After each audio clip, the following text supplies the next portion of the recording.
हमारे यहाँ पर पुरुषों की वर्जिनिटी या महिलाओं की वर्जिनिटी इस पर कोई बात नहीं करता, लेकिन वर्जिनिटी इट्स मोस्ट मतलब कि कहीं ना कहीं हिडन भी है और उतना ही ज़्यादा ओपन है। कभी इस पर खुलकर चर्चा नहीं होनी चाहिए कि सेक्सुअलिटी कैसी है, उस पर खुलकर बात क्यों नहीं हो रही, जबकि समाज में सबसे ज़्यादा खुलकर बात होती। माएँ 9 महीना नहीं बीतता, 10 महीना नहीं बीतता कि यार बेटिया कुछ है क्या।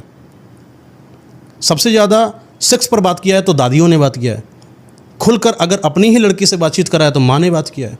जो माँ हमेशा समाज से बचाती है एक लड़की को अदर लड़कों से, वो 11वें महीने के बाद पूछती बिटिया कुछ हो ही नहीं रहा का, कुछ बताओ क्या समस्या है, कोई बात हो तो हॉस्पिटल लेकर चले।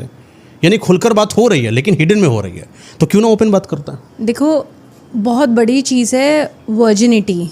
आज की एक पर्टिकुलर टाइम पीरियड था, तो आज के हम पुराने ज़माने की बात करें तो उस टाइम पे एक सिनेरियो था कि हमें कम से कम 70 से 80% औरतें है ना वर्जिन मिल जाती थी, या 70 से 80% आदमी हमें वर्जिन मिल जाते थे। लेकिन आज अगर हम लोग वो सिनेरियो देखें तो शायद वो रेशियो 1% ही है। ये एक सर्वे के अंदर भी ये चीज़ देखी गई, hardly 1% of the people are virgin till now, है ना। आप इस चीज़ की कोई गारंटी नहीं है कि आप जिससे शादी करें आपको वो पार्टनर वर्जिन ही मिले।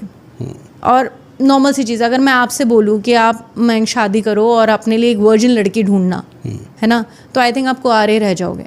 या अगर आप मुझसे ये चीज़ बोलो कि साक्षी आप शादी करो और कोई वर्जिन लड़का देखना, तो मैं कुंवारी रह जाऊँगी, है ना। तो वर्जिनिटी के बेसिस पे हमें किसी को कभी भी जज नहीं करना चाहिए, पहला एस्पेक्ट। अब दूसरी बात आती बॉडी काउंट, है ना।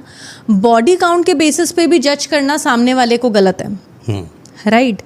मतलब आप ये चीज़ सोचो कि ठीक है, हो सकता है उसका कोई बैड पास्ट रहा हो सकता है शायद सामने वाला जेन्युइनली किसी को एक्सेप्ट करता हो, प्यार करता हो, और सामने वाले ने चीट किया हो और उस सिचुएशन के अंदर उसने इस तरह की चीज़ें करी। उसका तो इंटेंशन था कि आगे तक शादी भी होगी, रिलेशनशिप पे आगे जाएगा, बट वो रिलेशनशिप के अंदर सामने वाला डिसलॉयल हो गया। अब इसमें उस पर्सन की तो गलती नहीं है ना, सही बात है, उसने तो अपने आप को पूरा सौंपा था, है ना।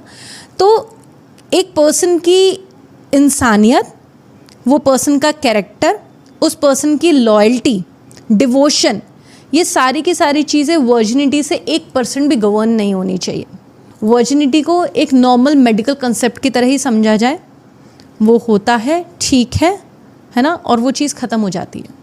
इट डजंट मीन कि अगर किसी ने किया है that person is a characterless person. हम उसको बिल्कुल भी कैरेक्टर सर्टिफिकेट हम वर्जिनिटी के बेसिस पे तो बिल्कुल भी नहीं दे सकते हैं।